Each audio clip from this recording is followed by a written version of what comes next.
What's up, everybody? It's Monday. I guess. I feel like every day is any day at this point. Just pulling up some notes here. Today, we will be revealing the winners from the round of 32, and then a bracket update at the end for the standings. Joined by my colleague here, Barry Beers, as usual. He's into the hard stuff today. He had a tough weekend. He misses his crew. He misses being outside. Might have to take him for a walk at some point. But yeah, without further ado, same format as last time. I'll reveal matchup by matchup, who voted where. Any ties that need to be broken, we'll bring in experts from the outside. And also a little bit of commentary from the voters, but that's about it. So without further ado, get into it. First matchup in the round of 32, Hot Cheetos versus Little Rascals. 2-1 early for the Cheetos, 2-2, 3-2, 4-2, 5-2, 6-2. Hot Cheetos are going to take it, 7-2. Final score 7-3. This is, Hot Cheetos will be the first team in the Sweet 16. I haven't voted for Hot Cheetos once. I can't handle spice, so I will continue to vote against them, basically no matter what it's up against. I think it's a good run from Little Rascals, though, that's for sure. This was an interesting matchup that was touched on by our expert, Chris Ebers. A very intertwined matchup for sure. Let's see how it plays out.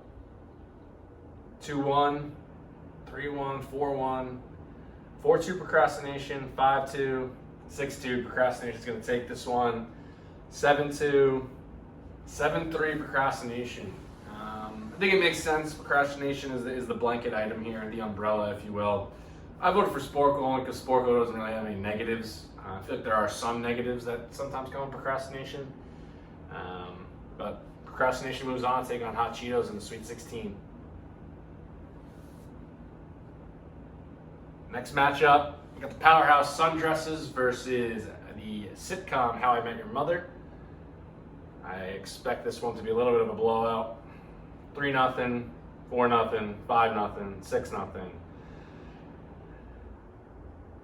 8-1, Lou, the lone holdout here. Vinny makes it 9-1 for Sundresses. Obviously, I had to ask Lou why he did this. Now, in my previous reveal, I had made fun of Joe for making such a long and well thought out analysis of his pick.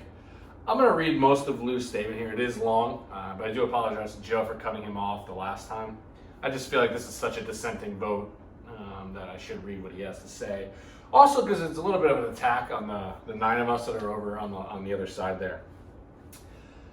Happy to comment on that. Sundresses are wildly overrated. This is Lou. I'd argue that most people like the weather associated with sundresses a lot more than the article of clothing itself. If we were voting for spring, or How I Met Your Mother, sure, spring dominates, but this is about an actual sundress, which unless it becomes more socially acceptable for men to wear so I can free ball all over the place, doesn't add a ton of value to my life. Someone say they love them because they reveal more of a woman's body, but that's slightly creepy at best and full-blown perverted at worst. Go watch some porn on your phone if a little extra skin does that much for you, and stop staring at random women. At least I got a few good seasons of laughs out of How I Met Your Mother, despite Ted being the expletive worst. Strong takes from Lou there. I disagree. Obviously, I didn't vote this way. I also don't stare at random women, so I feel like that's a little bit of an overreach, but we'll see. This is some pretty heavy vitriol spoken against Sundress. We'll see if that affects them moving forward. Next matchup, Chicago, Illinois, winner of a tiebreaker in round 1 over Woodrow Wilson versus Nunchucks, defeated Stepping Stones last round. Let's see for this one. Ryan, Joe, sorry. A lot of these guys will go by their last names, but I got first names in here. 2-1 Chicago, 3-1 Chicago, 4-1 Chicago. Now, a fun thing about this round is Vinny voted last, so our resident wild card will be the last vote each time, so who knows what's going to happen. 4-1 Chicago, 4-2, 5-1 Chicago, 5-3, 5-4, oh my, 3 straight for Chicago to end this, to put us into a tiebreaker. First tiebreaker of the round of 32. I reached out to a good friend of mine, Mike Phillips, real estate mogul in Philadelphia, also a 3rd degree black belt. Now I was just scrolling through my phone looking for people to text. I didn't really even put together the nunchucks thing until after I'd already asked them. But Phillips went with Chicago. Direct quote, he said Chicago includes lots of nunchucks. It's about as simple as that, folks. That was his reasoning, and Chicago moves on 2-0 in tiebreakers. Nice run by nunchucks. Never really quite understood it. Like I said, I don't think any of these 5 people have ever held a nunchuck or multiple nunchucks. So yeah, next region. We had adjectives versus claymation. Claymation, another winner of a tiebreaker in the first round. 3-0 lead early for adjectives. 4-0, 5-0, 6-0. Adjectives dominating this matchup. I believe that's 8-1, 8-2. Adjectives takes this home. I reached out to Paul on this one. Any reason, he had voted against adjectives twice in a row now. And in his best Allen Iverson impression, he said, adjectives, we're talking about adjectives, not a noun, not a noun, not a noun. We're talking about adjectives, and you think they're going to get my vote. That's Paul's strong words, but at any rate, adjectives moves on 8-2 over claymation. Next matchup, definitely expect this one to be a tight one. Matter versus Stadium Hot Dogs. Stadium Hot Dogs up 1-0, 1-1, 2-1, 2-2, 3-2 Matter, 3-3. This is a barn burner, folks. 4-3 Hot Dogs, 5-3 Hot Dogs, 5-4. Can Vinny tie this up and vote for Matter here? You do remember he voted for dry heaving over Matter in the first round, so no surprises there. Vinny voting for Stadium Hot Dogs. I think he also gave a presentation on how he voted for Hot Dogs over Matter, sitting by his fireplace. So Hot Dogs moves on 6-4. Up next, we have Glitter versus Sex with the Lights On. I think we all know Glitter does not even deserve to be in the round of 32. Expecting something close to a shutout here. 1, 2, 3, 4, 5, 6, 7, 8, 9. We all know Vinny's a dog. He went Glitter. And I reached out to Vinny more of a ask if he was doing okay for this vote. Make sure he feels okay about his body with the lights on. And he said this, and it was simple enough. He said he was drunk when he voted. I don't know if that discounts all of his votes for this entire session, but I checked the time. I don't know if Vinny knows I can even do this. I checked the time that he submitted his survey. It was 10:46 in the morning. Now, does that rule out Vinny being drunk? Absolutely not. Might even increase the odds, really. So yeah, Sex moves on, 9-1 over Glitter. Up next, we got Organized Crime versus the band REM. 2-0 for Crime, 3-0, 4-0. Kev is a law enforcement official. He's a police officer, a cop. He's voting for Organized Crime. I feel like everybody should be in on Organized Crime at this point. Organized Crime is going to take it. It's got 2 votes for REM, but 8 votes for Crime. I reached out to John, and all he said was Organized Rhyme over Organized Crime, which is a cute little comment, quote.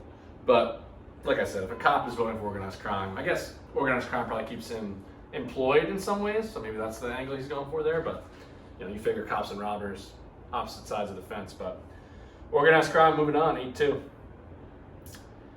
Up next, we have Double Dates versus the Cinderella Story Meerkats. Been in since the play-in round when it defeated San Jose State University. 1-0, 1-1, 2-1, 3-1 Meerkats, 3-2, 3-3, tied up after 6. 4-3 Meerkats, 4-4, tied up after 8. Lou going Double Dates. We all know Vinny's been pushing for Meerkats the whole time. Will he be drunk enough to vote for Double Dates? And no surprises there. Vinny's in on Meerkats 5-5, and that brings up our second tiebreaker of the second round. I reached out to a good friend of mine, Carly Smith. Same old, no context, double dates or Meerkats, and Carly voted for Meerkats. Meerkats win 6-5. Carly's reasoning: Meerkats, double dates make me want to barf. Yeah, fair enough. All right, Meerkats, moving on. We got Tambourines versus When the Beat Drops. 1-1 after 2, 2-1, 2-2. Another tight one, 3-2, 4-2, 5-2, 5-3, 6-3, 6-4. The Beat Drops taking it. New school.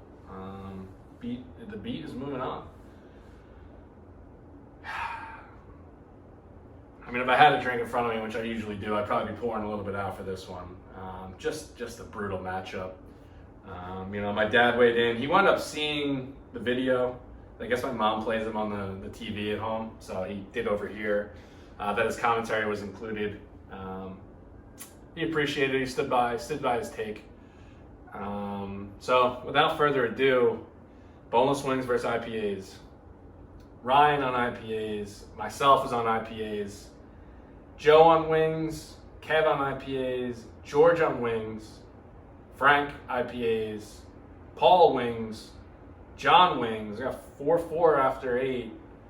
Lou IPAs. Like I said, Vinny was drunk. If you've been paying attention at home when he voted for Glitter. And Vinny went IPAs as well. 6-4 victory for IPAs. My own personal reasoning for voting that way is you can't convince me that boneless wings are better than bone-in wings, and you cannot convince me that boneless wings are the best appetizer. You could talk me into IPAs being the best beer. Do I drink them all the time? No, but they may be best of the best. IPAs move on 6-4. One of the best matchups we had. I'm glad it didn't come down to a tiebreaker. I wouldn't want to put that onto a stranger. Dry hand job. Still laughing at our Krusty the Clown cameo that we had last week versus New Zealand. 3-0 early, 4-0, 5-0, 5-1, 6-1. Hand jobs are going to take it. I don't think any of us really saw them going this far into the bracket. I know the population at home that filled out brackets, the worst they did in the second round was on sex and hand jobs. Not many people had them moving on to the Sweet 16, and they both did. I think it was around 25% at max. Hand jobs is going to win this 8-2. Full disclosure, I am almost positive that Lou and Frank have been to New Zealand and no one else has. That says a lot about New Zealand, but it's not an off-travel to country. I also could be making that up. I'm pretty sure Lou's been there, and I'm kind of sure Frank's been there. But if you want to reach out to them, I can give you their phone number if you want any travel tips. Atmosphere versus wearing a tuxedo. Wearing a tuxedo, another playing round victor over Dreams, who I know some people are still upset about that one. Ryan, myself, Joe, who had a black tie wedding. Kev, George had a black tie wedding. Frank on that side. Paul also had a black tie wedding. There's a theme here with this crew. 4-3 tuxedo, 5-3 tuxedo, 5-4 Vinny. Vinny went tuxedo.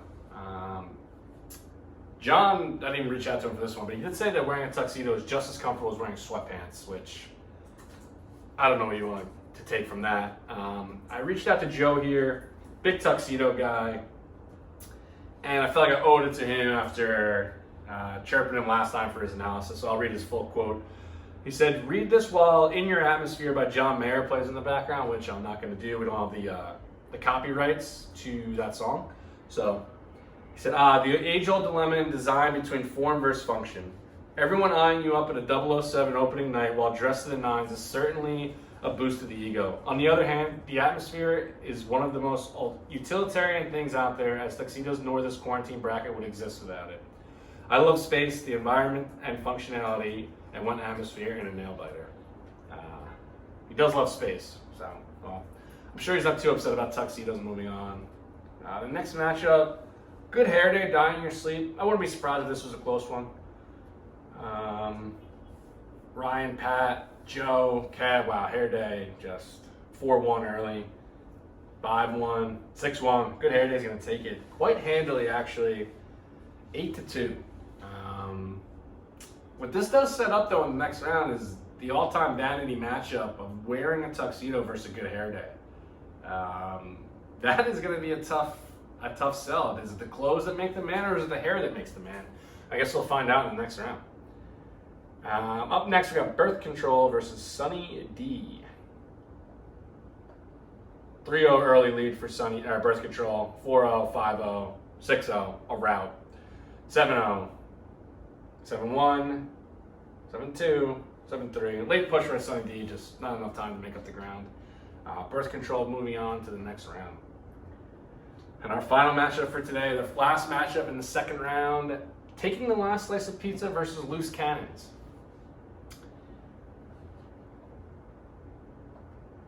3-1, 4-1, 4-2 here. Loose Cannons got to the brink point 5, 6-2. Loose Cannons will take this.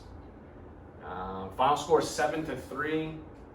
I think the key takeaway here, Lou, Frank, Joe, selfish people. And if you're ever in a room with them and there's 2 slices of pizza left, make sure you get in there immediately because they're going to wait to take that last one. Loose Cannons moving on to the next round. That's round of 32. The Sweet 16 is set. I'm going to try to get an aggressive filming schedule this week so that the Final Four can take place on Saturday for the drunken filming, which you will want to be a part of for sure. Maybe I'll call some of the fans live on air, get that going. Who knows? Laura's rolling her eyes, not thrilled, but showbiz, like I said, since day one. So without further ado, we'll go to the brackets, see where everyone stands after the second round. We have a 3-way tie in first place at 44 points, double sailboats all the way down. We have Brendan, Dan, and Laura at 44. In fourth place, we got Scooter. I hate Scooter Pies at 43. Charlie, they're in the bringing out the top 5. Last guy in the 40s at 41. And then we got Frack, Scott and Sarah, Mac in 6th through 8th, 39, 38, 37. Then we got some ties at 9th with Kelly F, Nikki T, and Spiegel, 36 points. Bridget, oh, I messed that up. There's a tie for 13th, Colin and Zach Harrison. Ebers, Russ, Eggers, Slib, Kelly S, tied with my mom in 19th. And I had missed a bracket the first time around when I did this. I didn't see it in my text. I don't think anyone's going to care about this late entry. Mike Brown bringing up the rear with 21 points. That's through 2 rounds, folks. But that's it for today. Hope you enjoyed it. I will hopefully see you guys tomorrow.